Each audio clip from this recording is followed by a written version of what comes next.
ఆలయాన్ని నిర్మించాలనుకున్నప్పుడు శిథిలావస్థలో ఉన్న ఆలయాన్ని నిర్మించాలనుకున్న ఆలోచన ఒక్కరిదే, కానీ తర్వాత ఆ ఆలోచనని అందరితో షేర్ చేసుకున్న తర్వాత అందరు కలిసి ఒక సమూహంగా ఏర్పడి అంటే మనిషికింత డబ్బులు వేసుకొని ప్రభుత్వం నుండి కానీ లేకపోతే ఇంకా పెద్ద మనుషుల నుంచి వెళ్ళి సహాయ సహకారాలు తీసుకొని అందరూ ఏకతాటి మీద నిలబడి కులమతాలకు అతీతంగా వీళ్ళు నిలబడ్డారు. నిజంగా వీళ్ళు ఒక ఇన్స్పిరేషన్, అంటే నెక్స్ట్ జనరేషన్స్కి ఇన్స్పిరేషన్ అన్నమాట.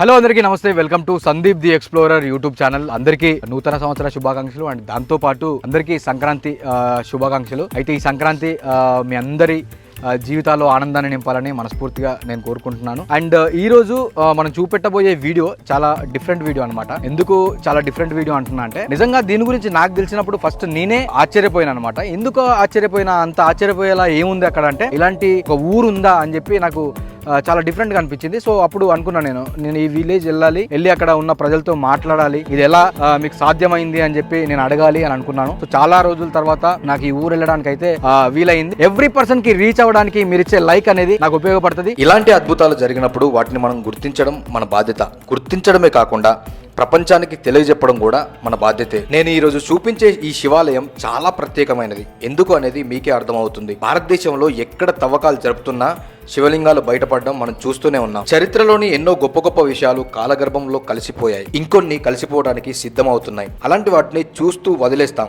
కానీ ఈ గ్రామ ప్రజలు అలా చూస్తూ వదిలేయలేదు. దాదాపు 1500 సంవత్సరాల క్రితం నాటి ఒక శివాలయం అయితే ఈ గ్రామంలో ఉండేది. దీన్ని కాకతీయులు నిర్మించారని మనకైతే తెలుస్తుంది. అయితే కాకతీయులు త్రికూటాలయాలు ఎక్కువగా నిర్మిస్తారు, కానీ ఇక్కడ దానికి భిన్నంగా మనకు పంచకూటాలయం అనేది మనకి ఇక్కడ కనబడుతూ ఉంటుంది. ఈ శివాలయం తెలంగాణలో ఉన్న ఒకే ఒక పంచకూట శివాలయంగా మనం చెప్పొచ్చు. ఇక్కడ 5 శివలింగాలు ఉంటాయి. మనకు చూడడానికి కూడా చాలా అద్భుతంగా ఉంటాయి. రెండు సైడ్లకి ఉంటాయి అండ్ ఒకటి మిడిల్లో ఉంటుంది. మనకు మెయిన్ లింగం వచ్చేసి మిడిల్లో ఉంటుంది. మనకు చూడడానికి అయితే చాలా అద్భుతంగా ఉంటుంది. అండ్ ఇలాంటి పంచకూట శివాలయాలు మన తెలంగాణ మొత్తంలో ఒకటే ఉండడం అనేది ఇక్కడ ప్రత్యేకంగా చెప్పుకోవాల్సిన విషయం. పూర్వం కాకతీయులు ఏదైనా పని చేయాలనుకున్నా లేదన్నా ఏదైనా యుద్ధానికి వెళ్ళేటప్పుడు ఇక్కడ పూజలు జరిపి వెళ్ళి విజయం సాధించేవారని తెలుస్తుంది. ఇప్పుడు కూడా సంతానం లేని వారు ఈ శివాలయాన్ని దర్శిస్తే సంతానం కలుగుతుందని విశ్వసిస్తున్నారు. మనిషి తలుచుకుంటే సాధ్యం కానిది ఏదీ లేదు ఈ భూప్రపంచం మీద అని చెప్పి మరోసారి అంటే మన కళ్ళ ముందు నిరూపించినటువంటి వ్యక్తులైతే మనతో ఉన్నారు. వంగాల బుచ్చిరెడ్డి గారు మనతో ఉన్నారు. సో ఈ ఆలయాన్ని నిర్మించడం అనేది ఒక సామాన్యమైన విషయం కాదు. ఎందుకంటే ఈ రోజుల్లో ఎవరి స్వార్థం వారిది, ఎవరి అవసరాలు వారి, ఎవరి పనులు వారి, అలాంటి దీన్ని ఒక ముఖ్య పనిగా పెట్టుకొని మనకు శిథిలావస్థలో ఉన్న ఒక శివాలయాన్ని పునర్నిర్మించడంలో ఎంతో కష్టపడ్డారని చెప్పాలి. ఇప్పుడు వారి మాటల్లో అసలు ఎందుకు పునర్నిర్మించాలి అని అనుకున్నారు అండ్ ఎలా జరిగింది అండ్ దీనికి ఎంత వ్యయమైంది, ఎలా నిర్మించారనేది పూర్తిగా వారి మాటల్లో అయితే తెలుసుకుందాం. ఈ యొక్క శివాలయం కాకతీయ రాజులు కట్టినటువంటి దేవాలయం. ఇది దాదాపు 1000 సంవత్సరాల క్రితం దేవాలయం. ఇది రాను శిథిలావస్థలకు చేరుకోవడంతో ఊర్మిళాదేవి అని హైదరాబాద్ వాళ్ళు, తర్వాత తోట రఘు గారు అని వాళ్ళు కూడా హైదరాబాద్ వాస్తవులు, కానీ ఇక్కడ వాళ్ళ ప్రాపరే. వాళ్ళు కూడా ముందుకొచ్చిర్రు. దీన్ని ఎవరు నిర్మాణం చేస్తారు అని మా దగ్గరికి వస్తే మేము ఒక కమిటీగా ఏర్పరచుకొని వాళ్ళ సహాయ సహకారాలు తీసుకుంటూ మేము ఈ గుడి నిర్మాణం చేయడం జరిగింది. ఈ గుడి నిర్మాణం దాదాపు 5 సంవత్సరాలు పూర్తిగా నిర్మాణం చేయడం జరిగినది. నవంబర్ 6, 7, 8 తేదీలలో ఈ యొక్క శివాలయం ప్రతిష్ట గావించింది. పంగురు ప్రజలు మరియు గుడప్పాడు, తిరుమలగిరి, కామారం ప్రజలు కూడా మాకు బాగా సహకరించారు. వారికి కూడా శివాలయం కమిటీ తరఫున ధన్యవాదాలు తెలియజేస్తున్నాము. ఎన్నో చోట్ల ఇట్లాంటి శిథిలమైన శివాలయాలు ఎక్కడ పడితే అక్కడ మనకు కనబడతా ఉన్నాయి. సో అయితే అంటే అందరిలాగా మీరు ఊరుకోకుండా మీరు ఎందుకు సంకల్పించుకొని దాదాపుగా కోట్లల్లో, అంటే వ్యయం కూడా దాదాపుగా కోట్లల్లో డబ్బులు ఖర్చు పెట్టి మీరు ఎందుకు చేయాలనుకున్నారు? దీన్ని నిర్మిస్తున్నప్పుడు ఎటువంటి ఆటంకాలు ఎదురైనాయి అండ్ దాంతోపాటు మీరు ఇది మొత్తం నిర్మించడానికి దాదాపుగా ఎంత ఖర్చు అయింది? ఇది దాదాపుగా 3 కోట్ల ఖర్చు అయింది.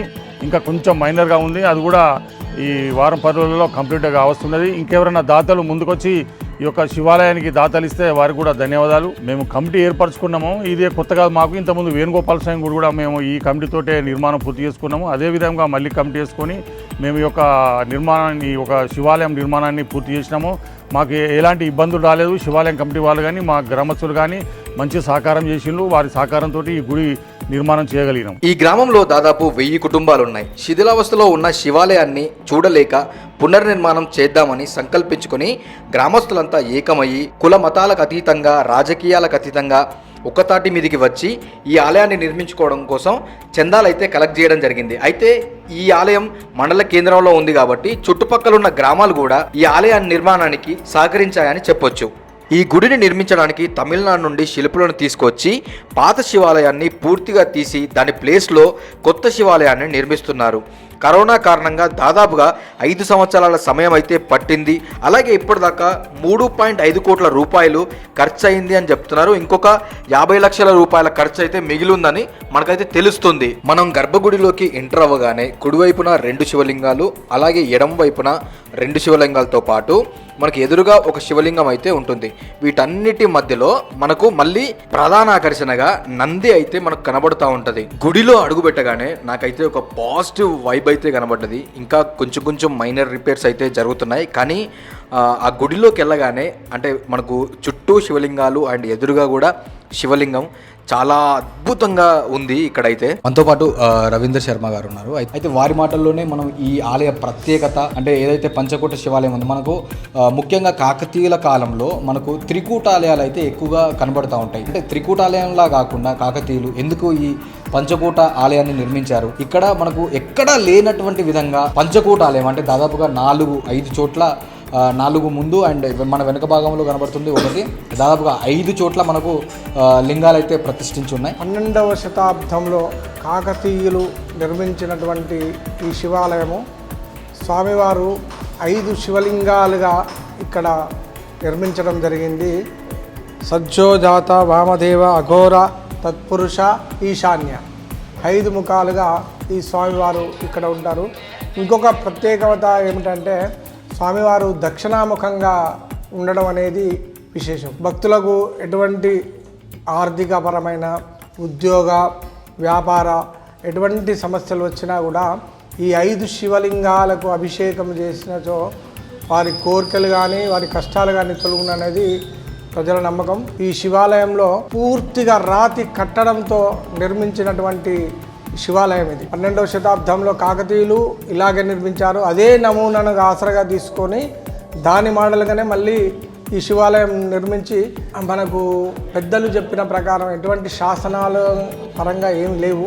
బట్ పెద్దలు చెప్పిన ప్రకారం ఏంటంటే కాకతీయులు 12వ శతాబ్దంలో నిర్మించిన తర్వాత వారికి కష్టాలు వచ్చినప్పుడు లేకపోతే దండయాత్రకు వెళ్ళినప్పుడు ఈ శివాలయంలో అభిషేకాలు చేసి విజయాన్ని చేకూర్చేది అనేది అది పెద్ద ప్రసిద్ధి. అంటే ఈ ఒక్కొక్క శివలింగానికి ఒక్కొక్క ప్రాముఖ్యత అనేది ఉండడం వల్ల ఏంటంటే ఈ 5 శివలింగాలకు చేసినా కూడా ఎటువంటి కష్టాలైనా కూడా తొలుగుతాయి అనేది భక్తుల నమ్మకం.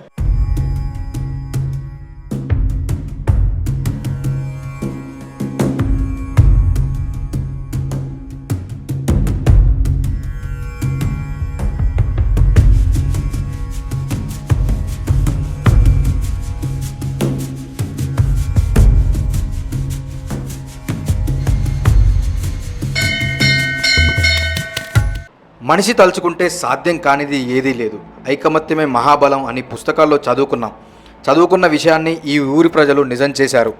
కృషి ఉంటే మనుషులు ఋషులవుతారు అని పాత ఎన్టీఆర్ గారి మాటలు నా కళ్ళ ముందైతే కనబడ్డాయి.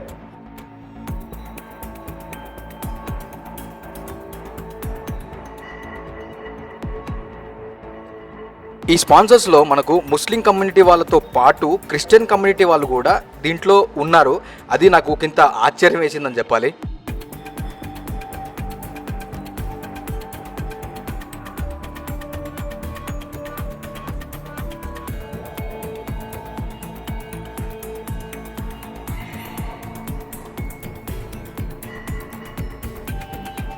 ఎవరి స్వార్థంతో వాళ్ళు పరుగులు పెడుతూనే ఉన్నారు, ఎవరి పనుల్లో వాళ్ళు బిజీగానే ఉంటున్నారు.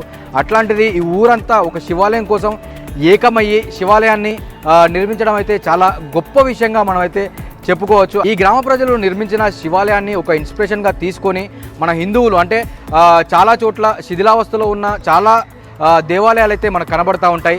మన ఒక్కరి వల్ల ఏమవుతుంది, మన ఇద్దరి వల్ల ఏమవుతుంది అని కాకుండా అంటే ఒక గ్రామాన్ని చైతన్యపరిచి 3.5 కోట్లు దాదాపు 3.5 కోట్ల రూపాయలతో శివాలయాన్ని నిర్మించారు. దీన్ని ఇన్స్పిరేషన్గా తీసుకొని మనం కూడా మన చుట్టుపక్కల ఉండే టెంపుల్స్ కానివ్వండి, మన చుట్టుపక్కల ఉండే ఏదైనా హిందువులకు సంబంధించిన చాలా అంటే మనకు పూర్వం ఉన్నటువంటి టెంపుల్స్ శిథిలావస్థలో చాలా వరకు ఉన్నాయి. అంటే మనందరం ఒక చైతన్యంగా ముందుకెళ్తూ వాటన్నిటిని పునర్నిర్మించుకోవడం కోసం అంటే వీళ్ళకి సాధ్యపడింది. అంటే రకరకాల గ్రామంలో అన్నప్పుడు మనకు రకరకాల ప్రాబ్లమ్స్ అయితే ఎదుర్కొంటూ ఉంటాం.